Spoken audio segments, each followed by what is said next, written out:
Cool Whip. Cool Whip. Cool Whip. Cool Whip. Ollie? It's gonna rain! Ah! Oh no! Oh no! Oh yeah! Number 30, Greased Up Guy. You can never go wrong with the classics. One of the standout bit characters of the early era, he started as a one-off joke at Peter's work picnic and has since been featured several times. This is my favorite event. Catch the greased up deaf guy. Go! You're never gonna catch me! With his signature voice and mannerisms, he immediately made a splash among fans. See you next year! Despite not making as many appearances in the modern seasons, he still pops up every once in a while to remind us of the good old days. The writers have even fleshed him out over the years with a backstory, which is more than they've done for other small roles. My God, it's the greased-up deaf guy running backwards toward that grease truck explosion. Oh, the grease burns so bad! I can't hear! Boy, I am late for that meeting. No matter how short his screen time is, this greasy guy has the ability to bring a smile to anybody's face. I agree. There's a lot about your character that's still untapped. Okay, thank you, because, yes, I'm greased up, and yes, I'm deaf, but what else am I? Totally. Number 29, the theme song is Interrupted. The intro to Family Guy is undoubtedly iconic by this point. Many can recognize it from the first note alone.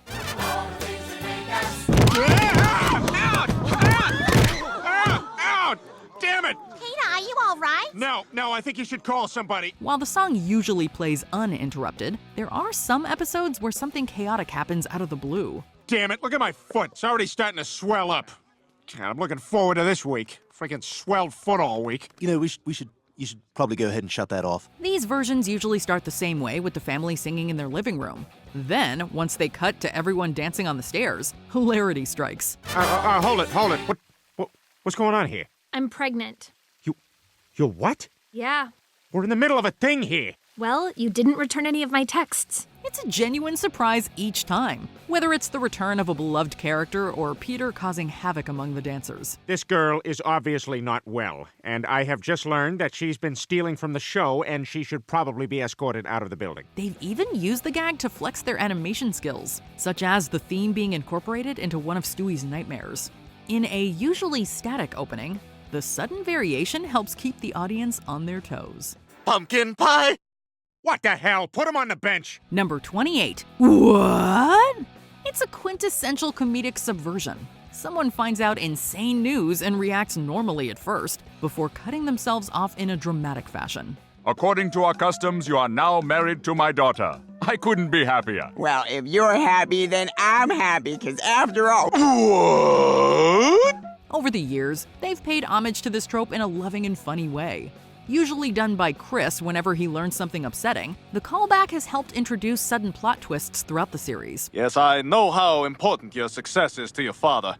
That's why he'll understand that you can never see him again. Yeah, of course you will. Dad's very... What? It's branched out to other members of the Griffin family as well, which has kept it from becoming stale over the years. You're under arrest for harboring an escaped convict. Oh, well, that's only fair because after all, I did hide him from the... What?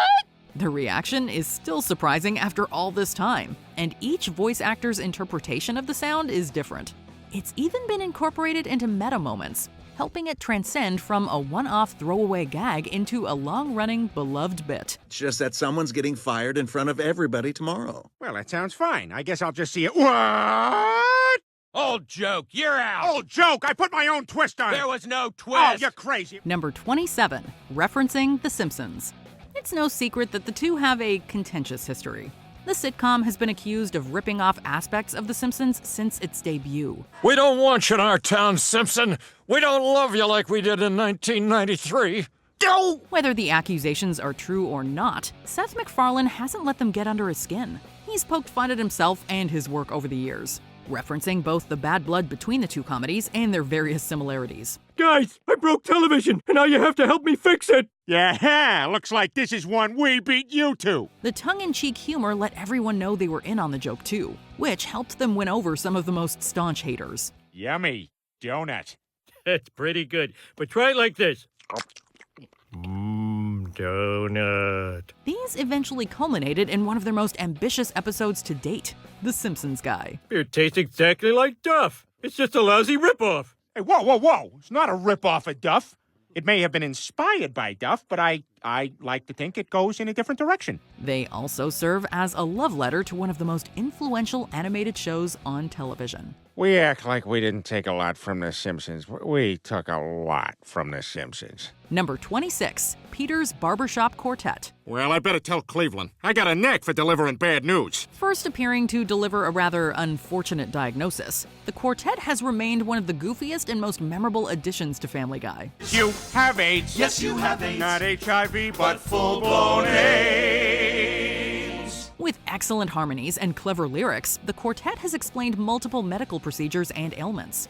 The juxtaposition between an upbeat choreographed song and devastating life-changing medical news created a hysterical moment that people couldn't get enough of. You'll never have to wear a condom when you do it with your wife or anyone else you do it with. They've pulled off some incredible musical feats, such as going on perfectly in-tune rants mid-song. You know, the one who always has high beams under a ribbed white cotton t-shirt, but then stares daggers at you for checking her out. And it's like, why do you wear that if you don't want attention? While they haven't had an original number in years, they've still been heard in recent seasons. We can only hope that Peter will get the band back together someday to bring us another fantastic piece. You've got the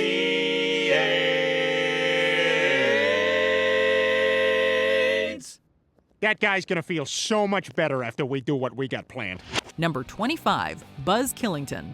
He's proof that you never know which jokes will resonate. Oh man, this is the best party I've ever been to. Evening, everyone. I thought it would be very droll if we all sat down and looked at etchings. Would you like to join me, Peter? One of the best aspects of the animated sitcom is that people you think will only appear once end up becoming semi-regular references. Buzz Killington exemplifies this perfectly. But he's having some trouble, isn't he? Would you like to know why? Why? Because he's a Scot.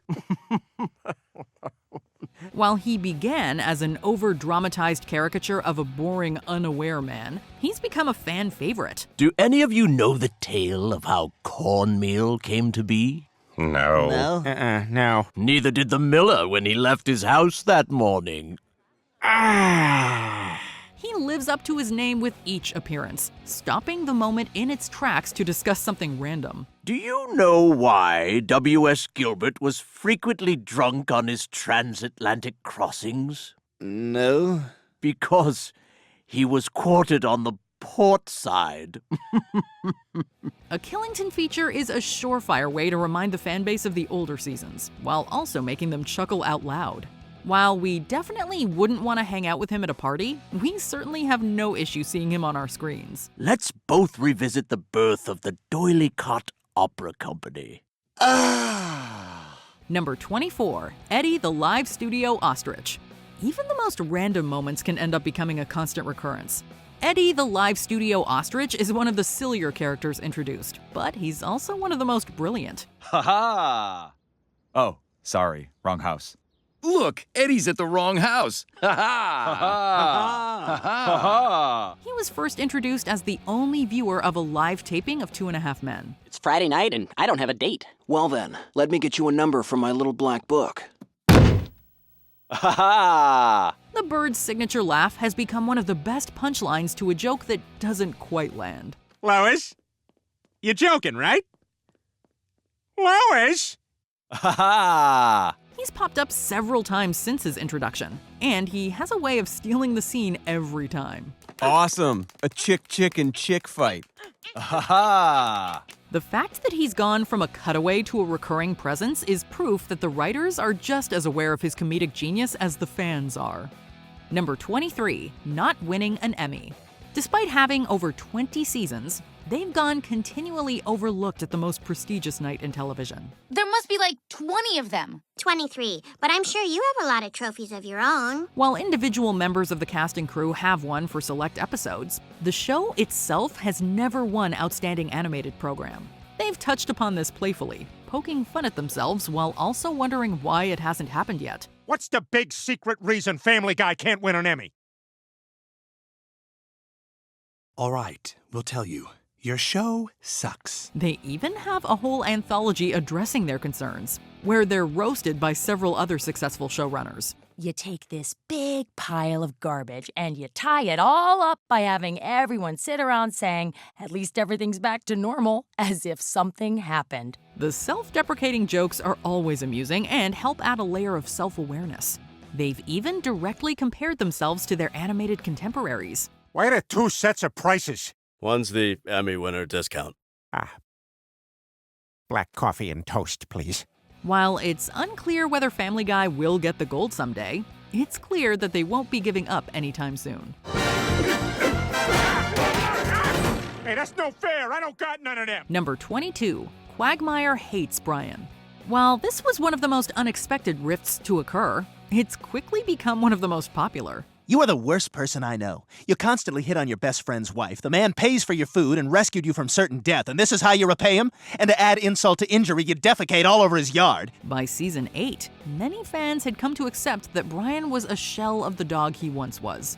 So, when Glenn laid into him and listed all of his flaws, it was a cathartic moment for many. Well, what have you done to help? I work down at the soup kitchen, Brian. Never seen you down there. You want to help? Grab a ladle. Since then, their relationship has never rekindled.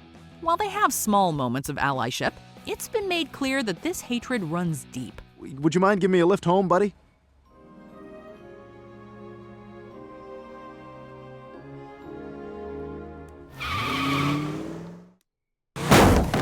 From lobbing insults at him to getting into fistfights, it's obvious that he is Quagmire's least favorite Griffin. This is all your fault!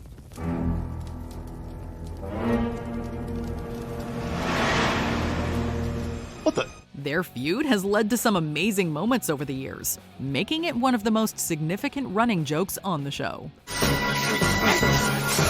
You thirsty boy? Yeah, you're a thirsty boy. Number 21, Brian's faux intellect. Last thing I want is attention. It's just that when you've read as many books as I have, it takes a toll, you know? In the beginning of the series, he served as the voice of reason for the family. While Brian was flawed, he was genuinely intellectual. Oh, finally, another reader in the family. However, as it went on, it was slowly revealed that the dog's wisdom was a farce. In the modern era, he often acts and speaks as though he's the smartest person in the room, just to immediately be shut down by a member of the family. What are you reading right now? Oh, boy. Well, I'm sort of between books right now. Yeah? What was the last thing you read? He's got you on the ropes now. Well, I'm actually rereading a lot of stuff. While it was a jarring transition at first, now people get excited at seeing Brian be humbled so easily. Dimensional planes, right. Don't do that. Don't repeat the last two words like you already kind of knew what I was talking about. You have no idea what I'm talking about. Whether he's pretending to understand Stewie's inventions or lying about something as simple as reading, his new arc has been one of the most interesting and hilarious in the show's history. Words on the printed page. Thank you, Steve Gutenberg, right? What is this, oak? Oh, I don't even think it's oak. Number 20, Stewie's sexy parties. This is definitely an oldie but a goodie. Stewie hasn't had one of his sexy parties in some time, and we have to say we kind of miss them. But then I realized you'd be out of the house 5 days a week, which means I'd be free to throw some of my sexy parties. It was always hilarious seeing Stewie chase giggling women around the room at high speed, complete with the goofy Benny Hill-like music. This calls for a sexy party. We don't really know what the point of this joke was, aside from it being yet another random idea that the writers threw in just because they could. Not that we're complaining. Number 19, Roadhouse. Roadhouse is definitely one of Peter's weirdest catchphrases. It all started in Brian's Got a Brand New Bag when Peter bought the movie from Quahog Video. Sir, I need another $1.25. Is that right? Keep the change. Roadhouse. He subsequently kicked everything he could, accompanied by the confident Roadhouse catchphrase. There have been numerous variations on the joke over the years, including Brown House. My stomach feels like that time I had explosive diarrhea. Brown House. Toast House, and Row House. And it's even been stolen by Homer Simpson. Roadhouse. By this point, we think the goofy catchphrase is more popular than the movie itself. Exactly right. Number 18, Play Me Off, Johnny. Are we the only ones who miss Vern and Johnny? For those who don't know, Vern would randomly appear, joke about the character's predicaments, and then be played off by Johnny. The joke did not make any sense whatsoever, but its sheer randomness was part of its charm. Unfortunately, viewers quickly became sick of the duo, and they were killed by Stewie in season 5. Although, even that didn't completely get rid of them. Damn, play me some filler, Johnny.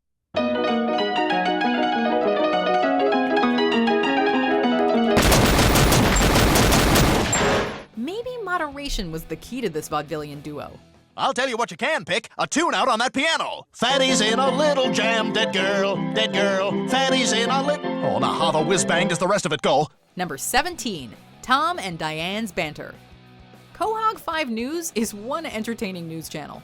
There's correspondent Trisha Takanawa, who's either unenthusiastically commenting on events or being totally wrecked by some freak occurrence. Diane, I'm hearing. Thank you, Trisha. Then there's Ollie Williams, perhaps the most succinct and hilarious weatherman ever. Ollie? It's gonna rain! Thanks, Ollie. But the heart of Quahog 5 News is Tom and Diane, who share a weird combination of sexual tension and bitter hatred towards one another, as evidenced by their frequent and hilarious bickering. Well, Diane, that last report was so good, I think you deserve a spanking. Oh, Tom, I don't think your wife would appreciate that. If only real newscasts were this much fun. Number 16, Al Harrington.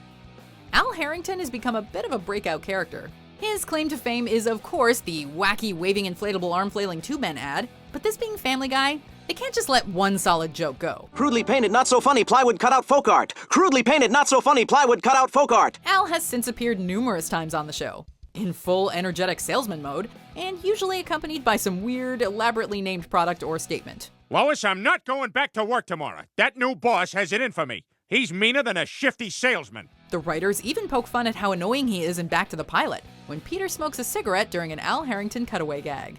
You sure you got time to smoke? Oh yeah, it's an Al Harrington. It goes on for a while. Number 15, Butt Scratcher. Everyone say it with us now. Butt Scratcher! Butt Scratcher! Butt Scratcher! Get your Butt Scratcher here! The famous Butt Scratchers first appeared in No Chris Left Behind, when Peter was selling them at a baseball game as a second job. Butt Scratcher vendors have also appeared at the Lois Deirdre Jackson fight and at Peter and Karen's wrestling match. Butt Scratcher! Butt Scratcher! We know it's immature, but there's just something hilarious about grown men dramatically yelling Butt Scratcher at each other. Butt Scratcher! Get your Butt Scratcher here! Plus, the whole concept of a butt scratcher is just ridiculous. Number 14, Peter's personal and very expensive vehicles. In the Cleveland Loretta Quagmire, Peter uses both his Peter Copter and the Hinder Peter to quickly reach his destination, only to crash both of them into Joe's property. Peter, what the hell? Joe, get inside! The blades are still spinning! Peter, what is that thing? Joe! Other vehicles have appeared over the years, including the Peterang and the Peter Dactyl, but neither was as hilarious as the original two. How he found, afforded, or built them is anyone's guess. Regardless, Peter's ludicrous personal vehicles perfectly showcase Family Guy's unique and utterly unpredictable sense of humor. Joe, I am so sorry. How can you afford these things? Number 13, Brian's novel. Brian desperately wants to be a world-renowned novelist, but nobody shares his enthusiasm. Got a nice little story you're working on there, a big novel you've been working on for 3 years, yeah? His first book, Faster Than the Speed of Love, was an utter travesty. Stewie constantly badgered Brian about his lack of progress. Lois made fun of the title, and it sold literally 0 copies. Brian Griffin's Faster Than the Speed of Love has astonishingly not sold a single copy thanks to universal panning by literary critics. And while his self-help book sold well, it was a shameless cash grab that resulted in Brian being insulted and humiliated on Bill Maher. And that's another thing I have to say. Aren't Wish It and Want It really the same thing? I mean, your book basically makes 3 points and 2 of them the same point. Brian's writing career is like a car crash. We want to look away, but we just can't help ourselves. Number 12, Giggity. Quagmire's distinguishing characteristic is that he's a ladies' man, and a very creepy one at that, particularly in later seasons. Oh, giggity goo! Who else but Quagmire? Sex is always on his mind, and it seems as if he tries to sleep with every woman he comes across. He's made countless inappropriate jokes and comments in his quest for pleasure, most of which are accompanied by some variation of his ridiculous catchphrase, giggity goo. Giggity, ooh, ooh, ah, ah, ting, tang, walla, walla, bing, bang. Ooh, ee, ooh, ah, ah, ting, tang, walla, walla, bing, bang. We don't know what the heck giggity giggity goo means, but then again, this is Quagmire we're talking about. He's a little weird. Number 11, Mistreating Meg. Poor Meg. She really doesn't deserve the treatment she gets. Help me. But deserve it or not, Meg is often the brunt of many harsh jokes and violent actions. Her family, especially Peter, tends to ignore her and even tells her to shut up when she's talking. Dad, how could you be okay with Mom parading herself around like this? I mean, she's half naked. It makes all women look bad. Meg, who let you back in the house? She's frequently mistreated at school. Peter even once hit her with a baseball bat. And that's not the worst thing he's done. I can already picture my funeral. Thanks, didn't want to pay for the hole. She rarely, if ever, gets thrown a bone. And it's pretty conflicting. Can you laugh and feel kinda awful at the same time? Apparently, yeah, you can. Number 10, Whip. I tell you what, when this is all over, I'll make you some pie with a nice dollop of Cool Whip. There it is again. Why are you putting so much emphasis on the H? It all started with Stewie asking Brian for some Cool Whip. Of course, this being Stewie, he decided to annoy Brian by putting emphasis on the H and pronouncing whip as whip. Ooh, let me have some of that Cool Whip. What'd you say? You can't have a pie without Cool Whip. Cool Whip? Cool Whip, yeah. You mean Cool Whip?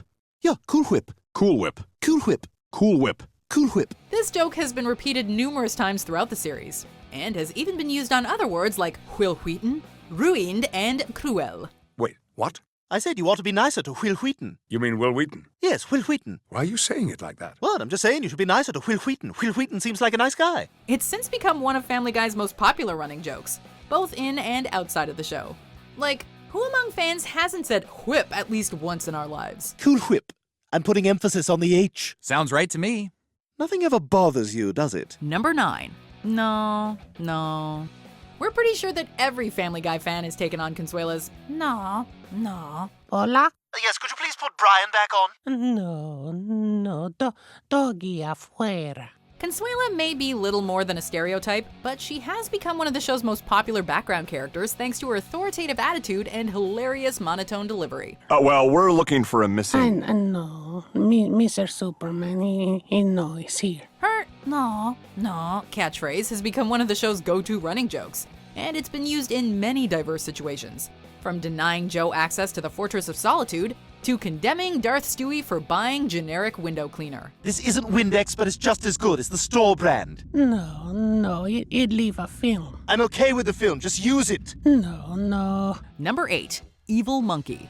Family Guy really loves to run with a one-off character. Case in point, the evil monkey that lives or lived in Chris's closet. Monkey in a closet.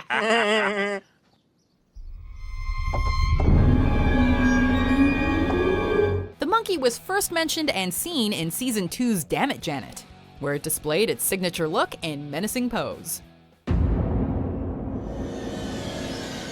No! It appeared a few more times, mostly to Chris, before it was given an extensive and sympathetic backstory in Hannah Banana, which effectively killed the joke. Look, Chris, I'm sorry if I scared you before, but this is a great chance for us to start over. No, it isn't. You can fool everyone else, but you can't fool me. You go to hell. Still, it was good while it lasted, and is a classic example of Family Guy's penchant for absurd, random humor. Number 7, Stewie trying to kill Lois. One of the things we miss most about early Family Guy is Stewie's utter hatred towards Lois. What are you doing with a gun? Something I should have done a very long time ago. Stewie's need to kill Lois was his primary motivation in the pilot, and he was so determined that he even made a laser gun disguised as a tuna sandwich in a futile attempt to murder her. What the deuce are you staring at? It's tuna fish. And nothing else. This psychotic fascination with Lois has died down in recent years. He now seems more concerned with Brian, but it was a classic running joke of prime-era Family Guy that should never be forgotten. Brian, help me!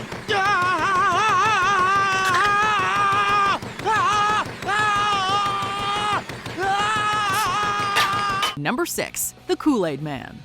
In the pilot, the Kool-Aid Man bursts through the courthouse wall with his signature, "Oh yeah," after Peter is sentenced to prison. Oh no. Oh no. Oh no! Oh no! Oh yeah! This happens again in Stewie Kills Lois, much to the judge's displeasure. Oh no! Oh no! Oh no! Oh yeah!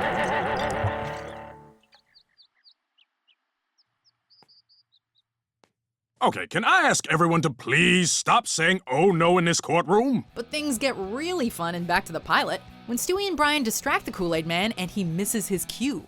You guys did this! You guys did this! It's amazing how Family Guy can take a simple gag and do so much with it, like revisiting it and altering its outcome via time travel.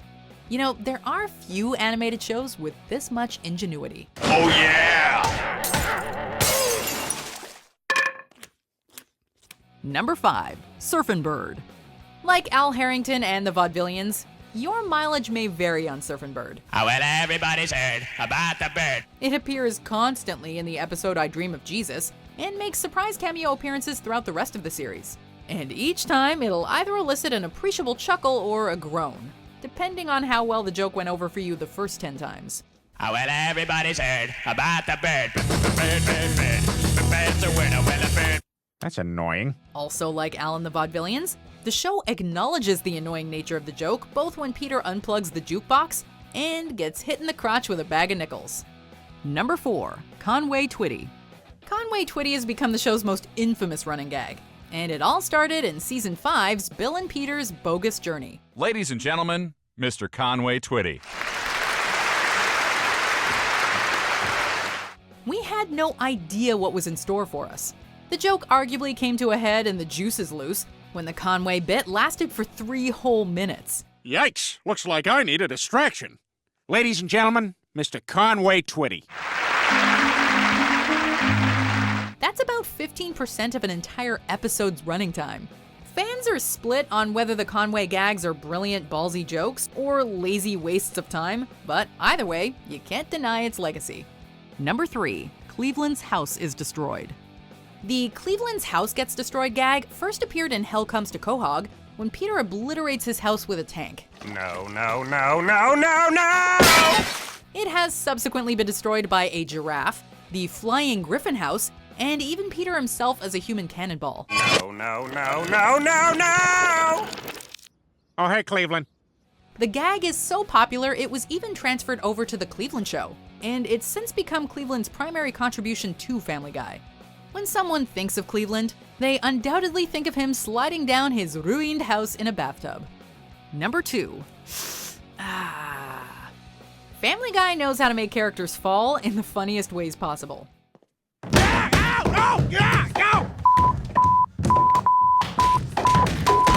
You probably recognize the Family Guy fall, which is when a character collapses with one arm behind their back. But the more famous method of falling involves a character, usually Peter, grasping their knee and wincing in pain for extended periods of time.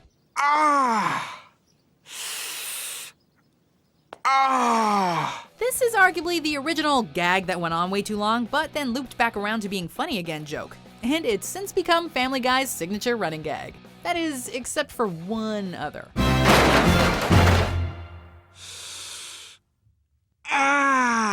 Number 1, Ernie the Giant Chicken.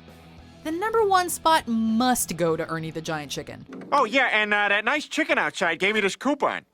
I'm sorry, this is expired. You son of a...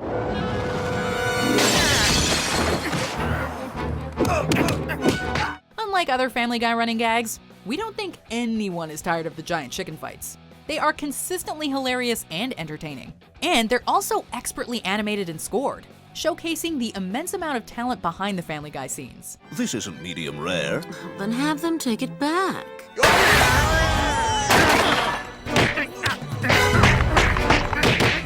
Each fight is progressively longer, more bombastic, and more inventive, like the backwards fight in Yug Yillimov, which prevents the joke from becoming stale. You know, that chicken's kid is in my preschool class. I don't really want to be friends with him, but he knows a lot of chicks. Each time Ernie randomly shows up, we know we're in for something great.